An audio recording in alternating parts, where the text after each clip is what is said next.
All right, let's start with the big story that we are tracking on Wion at this hour, where the death toll in the Pulwama terror attack has now risen to over 44. Now, India's Prime Minister Narendra Modi is in fact heading a high-level meeting with Home Minister Rajnath Singh, Finance Minister Arun Jaitley, the National Security Advisor Ajit Doval, and also the top officials of the intelligence and all three heads of the armed forces. Now, India's Home Minister Rajnath Singh will also be visiting Srinagar later on in the day today. The senior minister is expected to meet with the CRPF personnel and to take stock of the situation. The Director General of the CRPF will also be visiting the Kashmir Valley today. And now, in the light of the tensions, mobile services have been suspended in Jammu. Now, what happened in Pulwama was one of the deadliest attacks on the security forces in Jammu and Kashmir. Terrorists targeted a 78-vehicle convoy of India's Central Reserve Police Force in Pulwama's Avantipura area. Now, a total of 2,500 CRPF personnel were a part of the convoy. The convoy was in fact on its way from Jammu to Srinagar when an SUV loaded with over 350 kilograms of explosives suddenly rammed into one of the CRPF vehicles in the Avantipura area. Now, the suicide bomber has been identified as Adil Ahmed Dar. He had joined the Jaish-e-Mohammed sometime in 2018.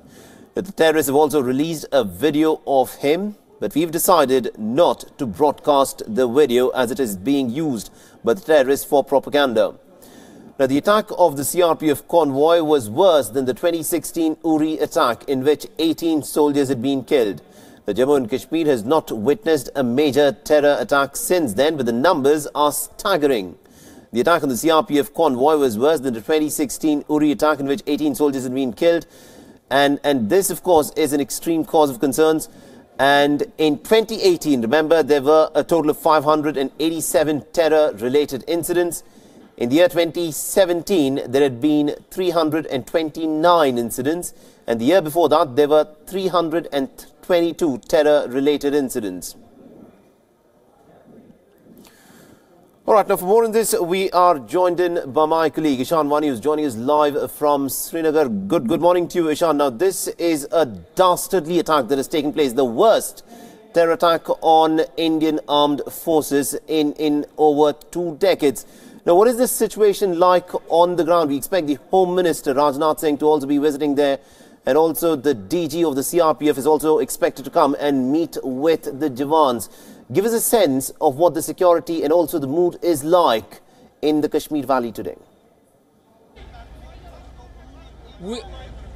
We are at the ground zero. As you can see behind me, the contingent of Jammu Kashmir Police, CRPF, is at the spot. You can see there are debris lying still there.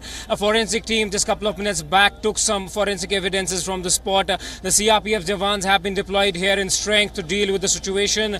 As you can see, that debris are still lying on the road. We're just meters away from the place where this particular blast took place, wherein a SUV car was rammed into this particular convoy, which was on its way from Jammu to Srinagar. These are the visuals on your screen of that particular place, just meters away from where we're standing. You can see that it has been covered with a plastic sheet, and so that the forensic evidence could be collected. The NIA's forensic team will also be landing in the Kashmir Valley to deal with this particular issue. They will be accompanied by the Jammu and Kashmir Police, but the local forensic team has just left from here collecting some forensic material and are on their way to do these tests. They will look for the material that what really was used as part of the explosive. The Scorpio vehicle was used by them, and the debris is lying meters away from this particular place where this blast occurred. Now we'll have to wait and watch it how much time and how will this investigation shape up in the coming days. But Rajnath Singh, Home Minister, will also be landing in Kashmir. Apart from him, there are high team DG of CRPF who is also coming to Kashmir, because this is a big attack given the fact that 44 CRPF Jawans have lost their life in this particular incident. The area is still under cordon. It has been sealed from one way, and this is a highway, so that's why it cannot be closed completely. But evidences are being collected at the ground zero. You would see on your screens that the CRPF, Jammu and Kashmir Police, is still on this particular highway. But it's really sad situation for these families who have lost 44 members. But we'll have to wait and watch how this investigation proceeds further. Absolutely. And the other thing that was in fact being talked about, Ishan, and something that the security agencies there, we're given to understand, are investigating, is the possibility of another attacker because of these bullet marks that were found on the vehicle. So have we got any more information as to what has happened in that investigation?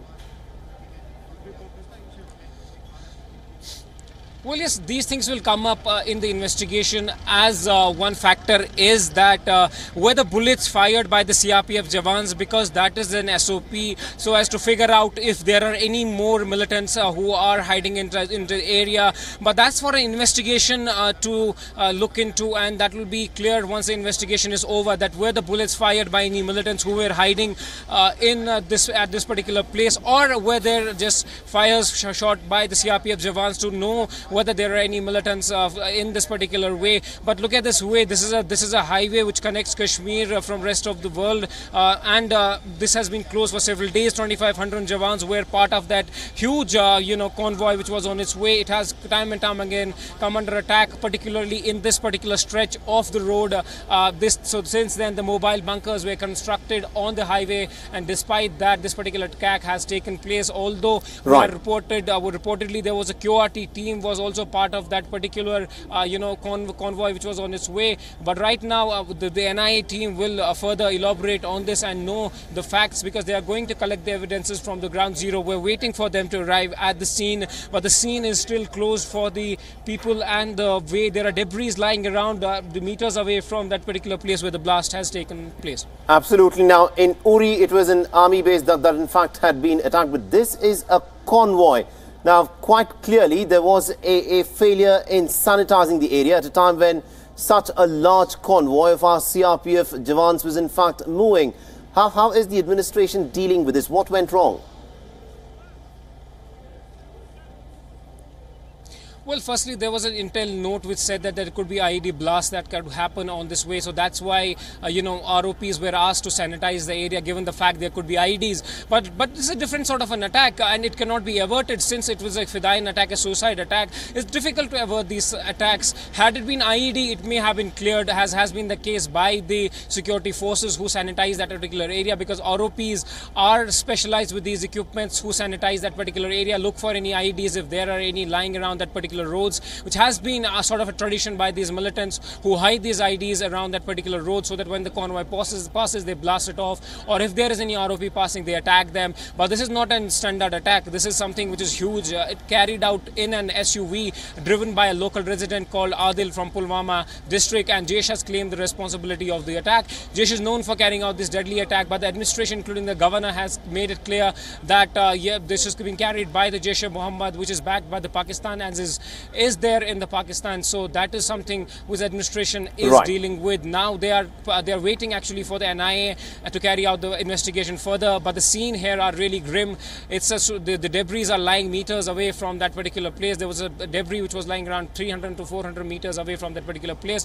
In the residential houses which are surrounding that particular location, their glasses, window panes have broken down. So this can give you an intensity of the blast that had happened. People are reporting that around 10 kilometers away from that particular place, this particular place where we are standing, they heard the sound of the blast. So it was a huge blast. We don't know how much quantity, but more than 100 kgs of explosive was used. That's for the investigation team to know and come out with the facts that how much explosive was actually used in this particular blast. All right, we'll have to leave it there. Thank you very much indeed, Ishan Wari, for joining us and getting us all these latest inputs. We'll of course come back to you as the story in fact unfolds through the day.